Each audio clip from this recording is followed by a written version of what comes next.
Welcome to Future Squared, the podcast all about corporate innovation and entrepreneurship. My name is Steve Glaveski, and each week I'll bring you authors, corporate innovation managers, entrepreneurs, and above all else, thought leaders on the topics of innovation, entrepreneurship, and self-improvement. Future Squared brings you a double dose of innovation inspiration every week to help you successfully navigate your innovation journey.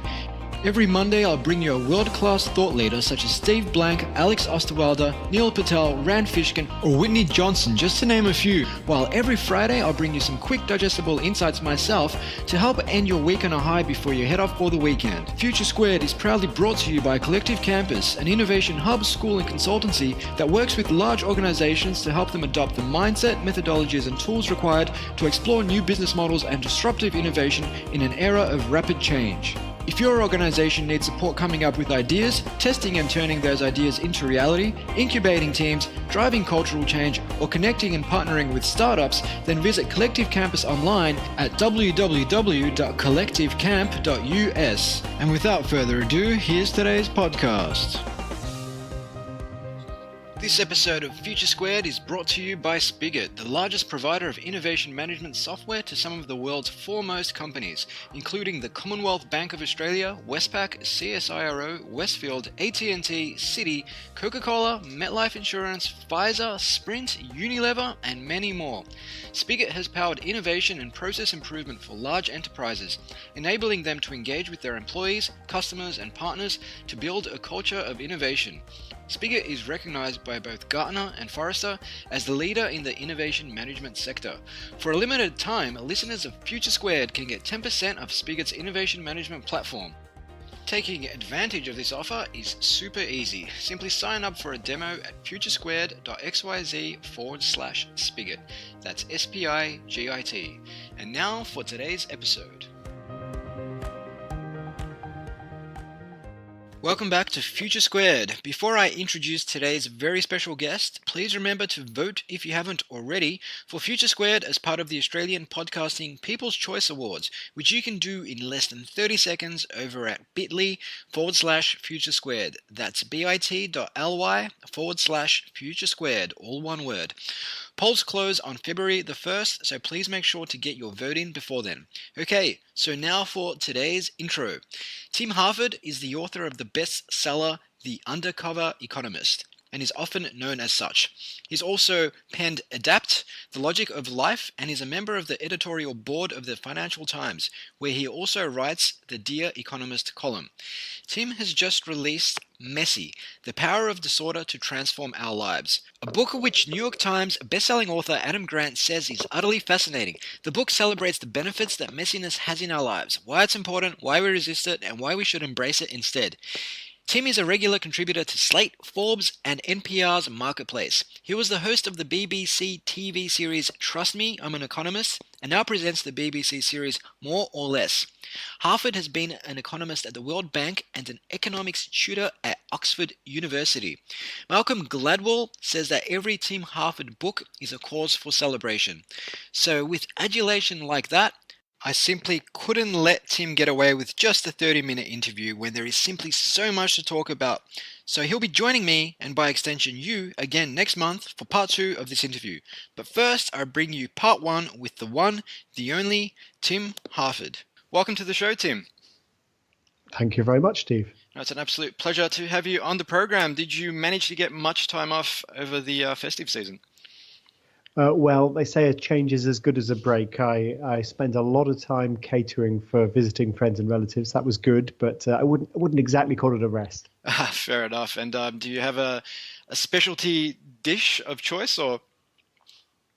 Oh, well, my children are very big fans of Italian-style ragu, which freezes very well. So I make that in batches, and I'm the hero whenever that one comes out. Fantastic. Sounds great.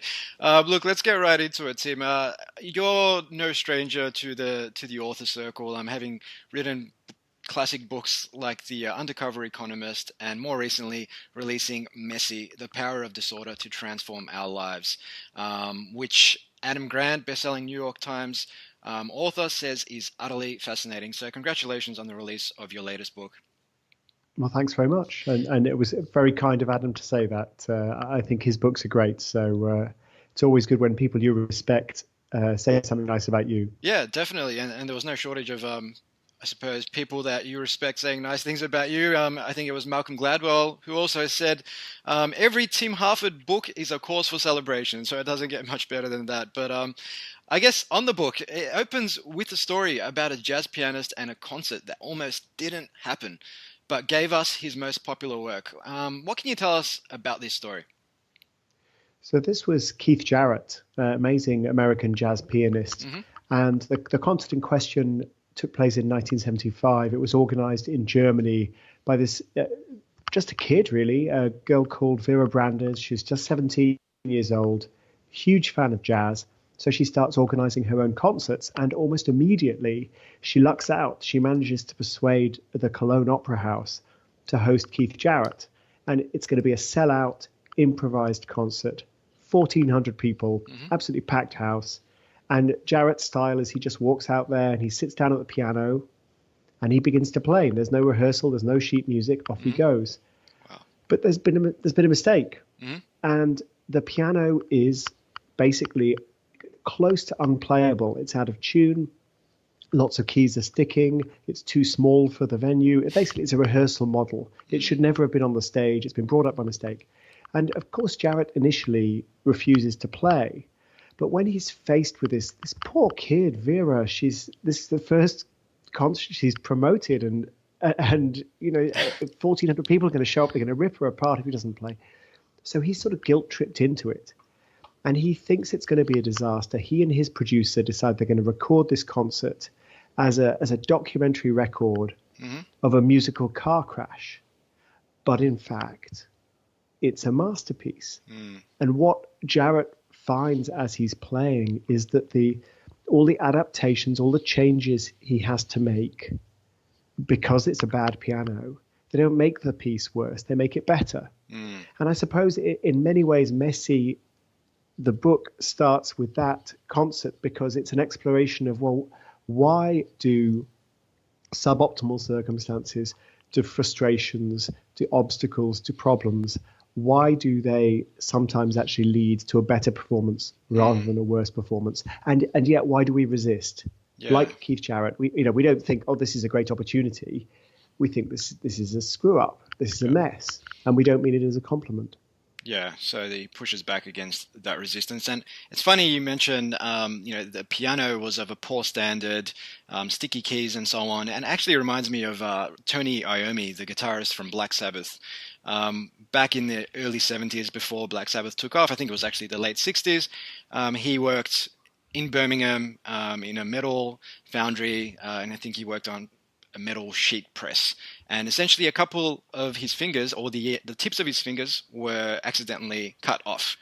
And so he replaced them with these little metal sort of pieces that he created himself that influenced the sound of his guitar playing in a very sort of fuzzy, unique way that not many other guitarists have been able to replicate because they're not short of the tips of their fingers. But it's funny how from that chaos came this sort of, I suppose, unique sound.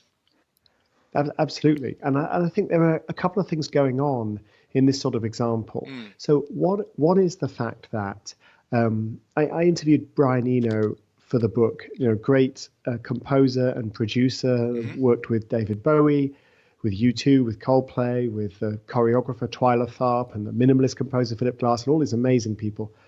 And Eno deliberately messes people around. He deliberately introduces random elements. It's a strategy. And he told me that one of the things that's going on is very simple. If you want to get somewhere new, you want to do something new, well, start somewhere new. If you start somewhere new, you're more likely to finish somewhere new. And that's one of the things that was happening with Keith Jarrett, a very adventurous pianist, but he'd always before played on a good piano. So now he's given a bad piano. Well, what does that mean? And it turns out it means a great concert. And the same thing with Steve Aoumi. Those missing fingertips meant he was starting with just different equipment than every other guitarist on the planet, and of course that gave a unique sound. Yeah. Now there's another thing going on, and here I think it applies to Keith Jarrett. I think it doesn't apply to Steve Aoumi. and that is attention.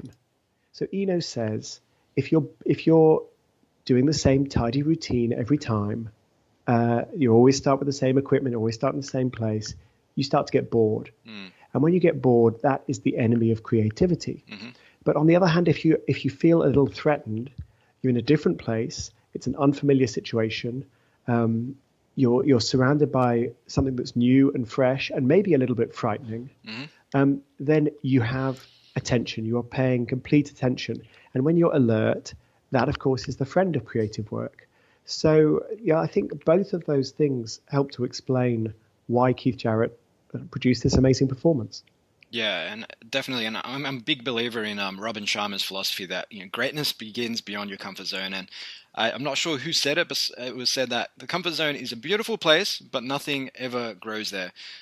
So we work in the field of corporate innovation and entrepreneurship, and we're always advocating clients that we work with to put themselves in unfamiliar situations with unfamiliar people in order to learn and grow. And that's exactly what you've touched on there. And essentially, by embracing unfamiliar people, unforeseen events, you've essentially argued that you can help generate new ideas and opportunities. I think that's quite right. Now, the unfamiliar people part of that Mm-hmm. proposition is, of course, particularly difficult. That's something I also discuss in the book. What's the nature of collaboration and what's the nature of creative collaboration? Mm-hmm. And as I think is pretty well known, we seek out people who look like us, who think like us. We interview people for positions in our company, or if we're going around at a drinks party, we hang around with people we already know. And this, of course, is perfectly human behavior. I certainly do it myself. I'm not pretending I don't. But it's death for creative collaboration. Because when you have a team of people with different training, different perspectives, different ages, genders, nationalities, corporate experience, different degree subject, when you have that difference, of course, people just have different problem-solving approaches. And if you've got a wide variety of problem-solving approaches, you are more likely to solve problems. Yeah. So we've got this real tension. Our tendency is to seek out people who think a lot like us. But actually, if we want to solve problems and think of new ideas, we need people who think very differently. Yes. Now, one of the studies that I discuss in the book is a very, very interesting one by Catherine Phillips, psychologist, who discusses a very simple problem-solving exercise where she gives people murder mysteries, and she gets people to solve these murder mysteries in groups of 4. And this is a randomized trial. In one half of the randomized trial, 4 good friends are trying to solve this problem. And in the other half of the randomized trial, it's 3 friends and a stranger. Now, given what I've just said, you would say, okay, well, maybe the 3 friends and the stranger somehow managed to solve the problem more often. They actually solve it way more often. The problem-solving ability goes way up. But what I find really interesting about Catherine Phillips's research is people's subjective experience of participating in that problem-solving exercise. The groups of 4 friends who objectively did worse, they think they've done better. They're much more confident. They're much more comfortable. They have a good time. And they think they did a great job. If you talk to the 3 friends and the stranger, they didn't have a good time. They felt anxious, unsure of themselves. Objectively speaking, much better. But subjectively speaking, they think they did worse. So I think part of the problem here is it's not just that we seek out people like us. It's that after we find people like us, and we all sit there in our comfort zones together, sucking and not solving the problem, we're actually telling ourselves we're doing a great job. Whereas if we're in a diverse team, we may be solving the problem, but we don't feel like we're making progress. It feels a much more uncomfortable experience. Yeah. Would you say there's a corollary there between what you've just talked about and this concept of inclusive globalization and what we've seen recently with Brexit and Trump over in the States, whereby many people are on the left, and I guess technology has a role to play in this. We surround ourselves with like-minded people, like-minded information, like-minded culture, and that makes us feel good, but at the same time, is it really the best thing? Yeah, I mean, it's partly we find strangers threatening, Mm, and so this feeds into all kinds of things, but it feeds into a backlash against immigration. hmm But of course, the process by which these political decisions are made um, also has this filter bubble aspect to it. So one of the reasons why so many people were astonished by the Brexit vote and so many people were astonished by the Trump vote is because a lot of people were surrounded by other people. You know, I'm not voting for Trump, and my friends aren't voting for Trump. You know, I'm not hmm voting for Brexit. My friends aren't voting for Brexit. I don't know anybody who is going to vote for Brexit, and yet somehow people voted for Brexit. So what happened? And of course, it's not just the Remainers. It's not just the Hillary Clinton supporters. This is true for everybody. We all surround ourselves with people who express similar opinions, mm, and the internet enables that. About, gosh, it must be back in 2008, I met Eli Pariser. We were talking on a book panel show. Eli Pariser helped get Barack Obama elected. He was one of the chief technology people for the Move On organization. And hmm he wrote this book called The Filter Bubble. And at the time, I thought he was really overstating the case. But now I realize he was just way ahead of the curve. mm, And Paris's argument in the filter bubble, which is now very familiar, is that the internet directs us to comfortable places and to people like us. And we often don't even know that it's happening. So it's not so much that I explicitly decide I'm going to read a newspaper that agrees with my point of view, although of course mm, that does happen. It's, you know, you're on Facebook and let's say you say, hey, well, I'm gonna have right-wing friends and left-wing friends, so I'm going to follow right-wing news sources and left-wing news sources. I'm going to get a full spectrum. But on Facebook, let's say you're on the right wing, hmm and so you're clicking like when you see a right-wing news source and you're sharing it. Then when you see a left-wing news source, you consider yourself more informed about the opposing point of view, but you don't actually like it, you don't interact with it, you don't share it. Well, over time, Facebook just says, well, this guy doesn't seem to be interested in the left-wing stuff. I'll stop showing him hmm that. And we're not even conscious of that process. It's complete. And Facebook's not doing it because they want to warp our perceptions. Facebook's doing it because it wants to maximize engagement, because it wants to sell advertising. So it's a very difficult process to fight. Of course, the internet enables us to, you can read news from anywhere in the world in English. You can get Google to translate it into English for you. You could read the, English news from Japan, English news from India, from anywhere. hmm But of course we don't. We just hang around with our friends on Facebook. Yeah, that's exactly right. I actually installed a Facebook plugin recently, which is supposedly supposed to show you, suppose an even spread of left and right media. I think it was called something like "out of your bubble" or something of that persuasion. But it's definitely a problem, especially when it when it manifests itself in influencing popular opinion and who we elect to lead the free world and so on. It's interesting. I'm interested, Steve. Do you think that plugin is working? Have you had a chance to try it? I Because I think mean, it sounds like a good idea. Yeah, it sounds like a good idea. From what I've seen, I'd say 80% of my newsfeed is still predominantly left-leaning. You get the occasional article in there which is clearly a right-wing article, and it actually does, I suppose, annotate that with a little note to say that this has been inserted by this app or by this plugin. But I think it has a long way to go, and it's probably just been created in response to Brexit, in response to Trump, and I hope to see that over time that technology gets better.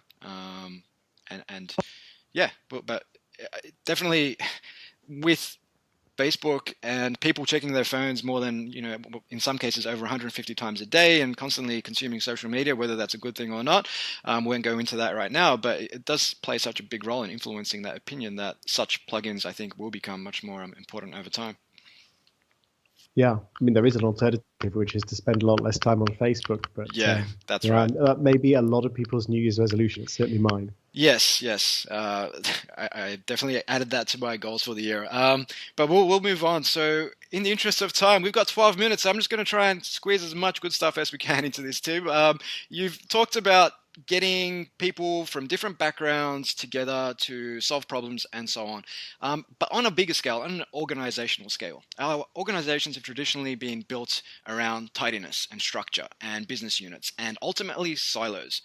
Should we be, based on what you're saying, moving towards more hybrid organizations where you have finance working alongside sales, alongside marketing, alongside IT, and so on? I think there's for that. And of course, it depends what you're trying to do. There are times when you don't want new, fresh solutions. Mm. You just want a efficient organization that just churns out. I call them Coca-Cola problems. Andy Warhol once said about Coca-Cola, the great thing about Coca-Cola is they're all the same. You drink and the president drinks Coke, and there's a guy on the street corner, but he's drinking Coke, and Elizabeth Taylor drinks Coke, and all the Cokes are the same, and all the Cokes are good, and that's what I like about Coke. And of course, there are corporations that produce Coca-Cola or similar products, and that you don't need innovation there. You just need an efficient process. And that's fine. I've got no complaint about that. But the moment you try to problem solve in a more agile way, the moment you're trying to be more creative, yes, you're always going to learn more when people are moving across their silos. They're bumping into people with different experiences, with different kinds of problems. And you realize, hey, actually, I discovered something today that may help the problem that you had last week. And so that helps. Of course, it's difficult. One of the studies that I discuss in the book that I find fascinating is a study by some mathematically minded sociologists of all the computer games that have ever been made and all of the people who've ever worked on any of the computer games that have ever been made. It's a huge data set. And because they have this amazing data, they're able to plot networks of computer game designers coming together, making a game, and then splitting apart again, and then reforming in some different constellation to make a new game in a different genre, and on over decades and decades. And they're able to say, well, what kind of network structure produces the very best games, the best reviews, the most commercially successful games? And the answer is it is a very difficult hybrid. It's tightly knit teams who've worked together again and again on the same kind of game, so presumably they really know each other, brought into contact with some other tightly knit team that's been working on totally different kinds of games. So you can imagine this is a real recipe for tribalism, and the tremendous pressure being put on the people on the borders between those two teams. And one of the sociologists I spoke to about it said, it doesn't last very long. There's a lot of pressure on these people, and the teams tend to split up pretty quickly. But while they exist, they produce this great work. So it's an interesting challenge for us all. Yeah, and I guess in terms of that tidiness that tends to exist in a lot of large organizations, I mean, you've mentioned that not every organization needs to innovate, which is true. Some of them just need to improve efficiencies. However, what we're seeing is as technology is, I suppose, growing exponentially, as we're seeing the average lifespan of more companies get shorter and shorter, and the number of companies on the S&P 500, or the percentage of companies dropping off that index, getting higher. Essentially, we're seeing that startups who have that messy sort of culture can move quickly, can do a lot of things, or essentially, as the Facebook mantra was, move fast and break things, are taking it to companies who, say, have 1,000 times more employees, but who operate in a very sort of rigid, structured way where every decision needs to go to, say, a steering committee. And I know in your book you've also mentioned how Donald Trump, he's used John Boyd, a military who coined a military tactic, which was all about moving quickly, observe the situation, orient yourself, decide, and act. Whereas a lot of his, nomination opponents were, every time they needed to make a decision, they go back to the drawing board, speak to their advisors, and they would slow down, where he would just respond on the spot. Whether or not he would respond with something articulate and insightful was beside the point. He would just respond with a position and move forward. So it seems like there's some corollary there between that approach and what's happening with startups and large companies, where startups are just moving really quickly and large companies are just stunted by this tidiness inherent in most large organizations. Yeah, and another parallel is guerrilla warfare. So there's a chapter in the book where I discuss using mess Hmm. as an offensive weapon.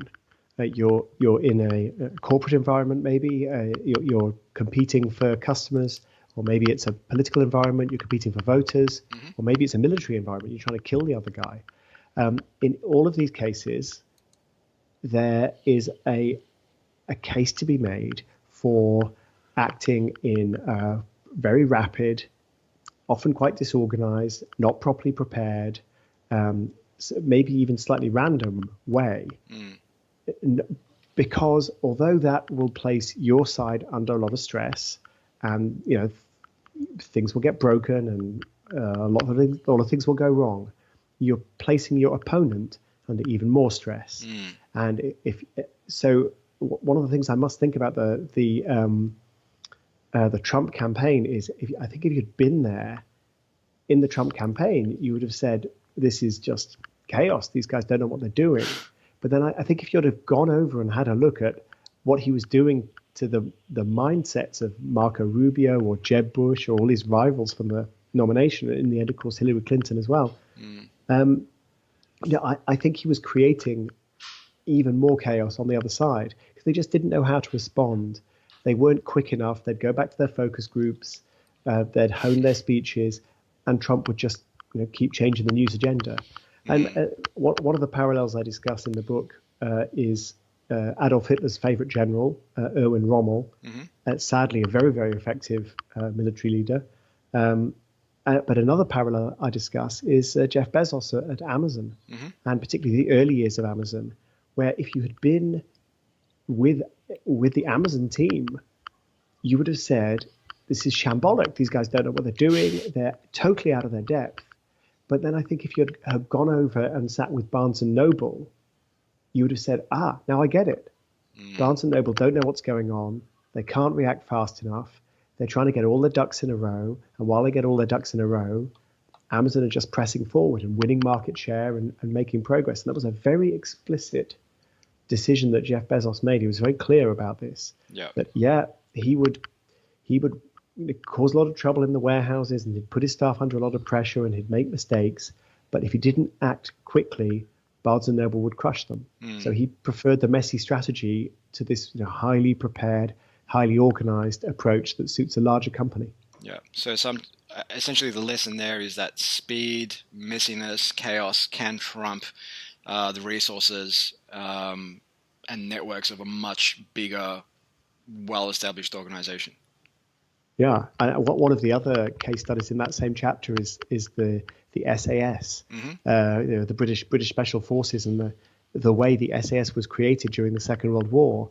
And over time, they realized, that initially they'd try and scout out the the bases they were trying to strike at. They were trying to blow up aeroplanes or ships, and they'd send out scouts, and they'd figure out where everything was. And over time, they realized they were actually more likely to be to give their opponent some kind of warning on the scouting mission, and so it wasn't worth trying to scout out. They should just charge in there, figure out what was there, and blow it up, and then run away again.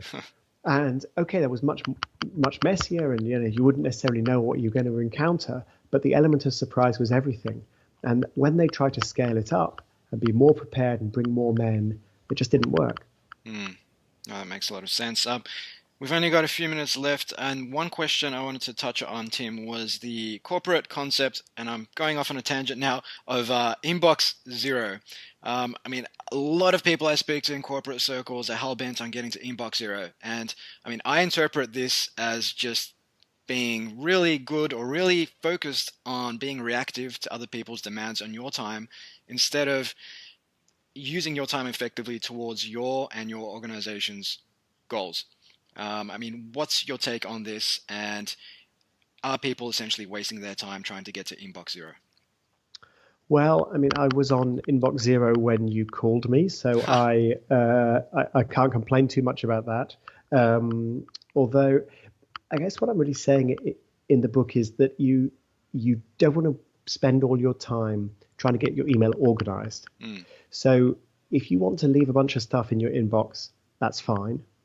If you want to plow through and just make a decision on everything, whatever that decision is, defer it, do it, delegate it, all that good stuff, that's fine. And it's probably slightly preferable.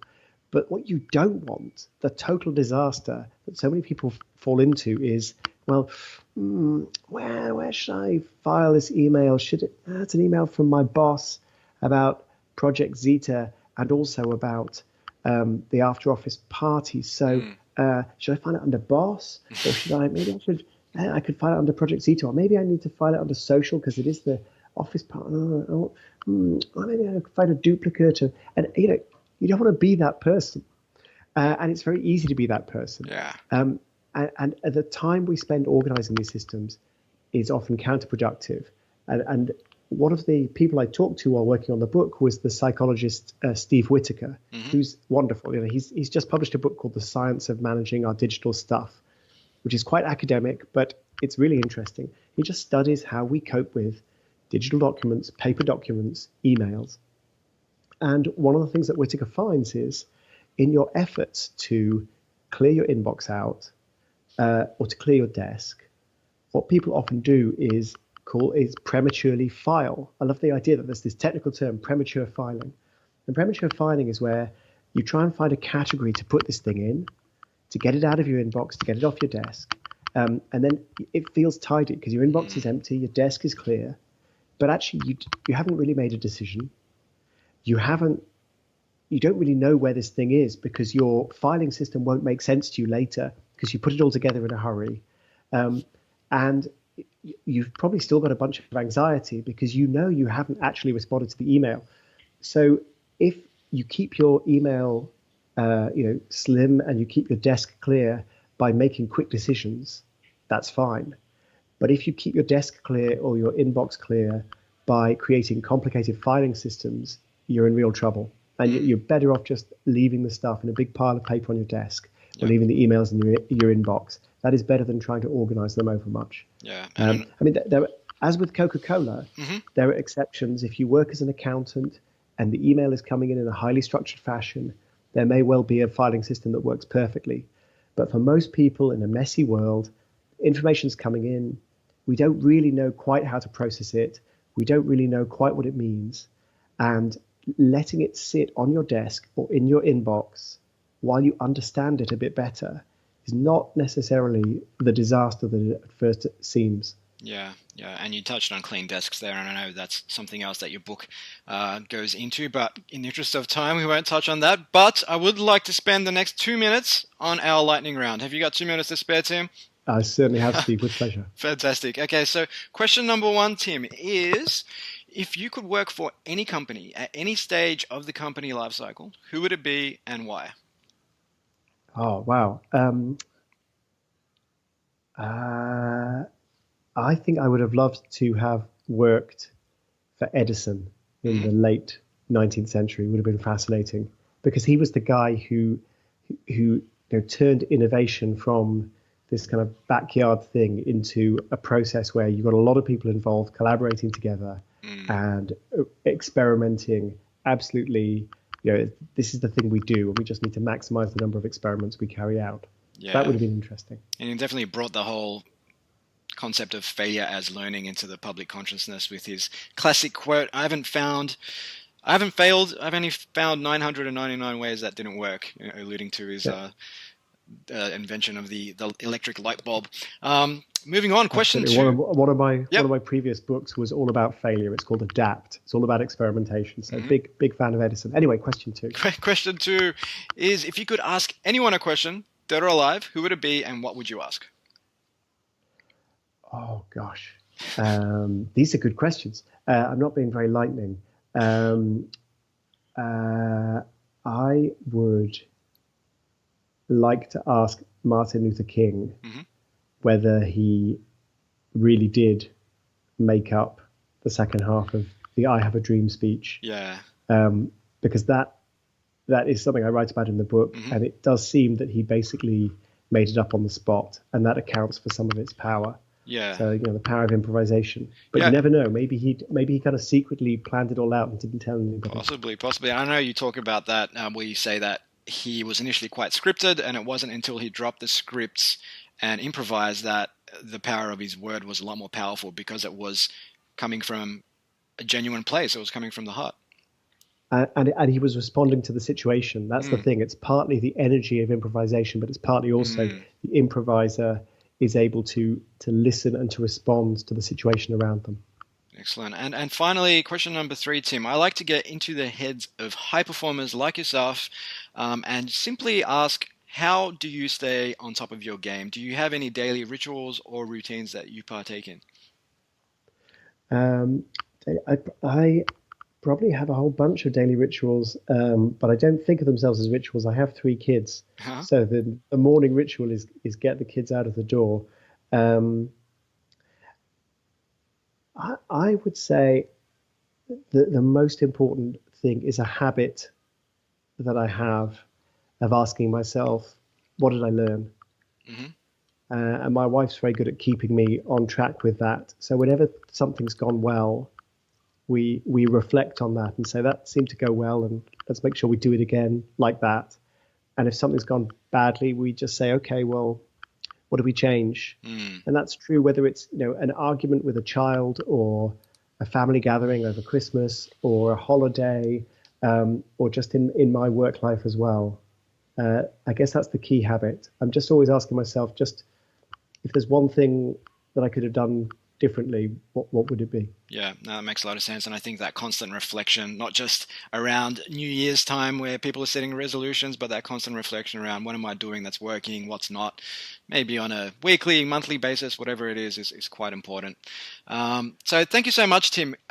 Our audience can obviously go to Jeff Bezos's Amazon to pick up a copy of Messy, as well as your previous books, such as The Undercover Economist and Adapt. They can find out more about you at teamharford.com. Is there anywhere else they should be going?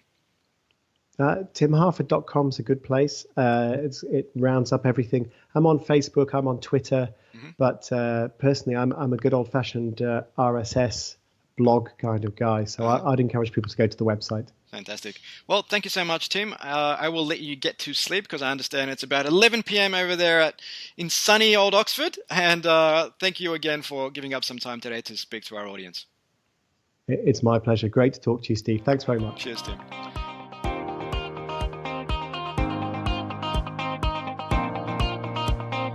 Hey guys, it's Steve again. If you're picking up what we're putting down, we'd love it if you took just a minute of your time to like, share, or subscribe to Future Squared on iTunes, SoundCloud, or Stitcher. It would mean a hell of a lot to the team here who work effortlessly to bring you thought leaders and experts on topics of corporate innovation, entrepreneurship, and self-improvement on a weekly basis. As always, you can find more resources on innovation, including blogs, books, podcasts, videos, webinars, and tools at www.collectivecamp.us. If you'd like to connect with me on Twitter, you can do so at Steve Glaveski. That's Glaveski. Until next time, keep innovating. Future Squared out.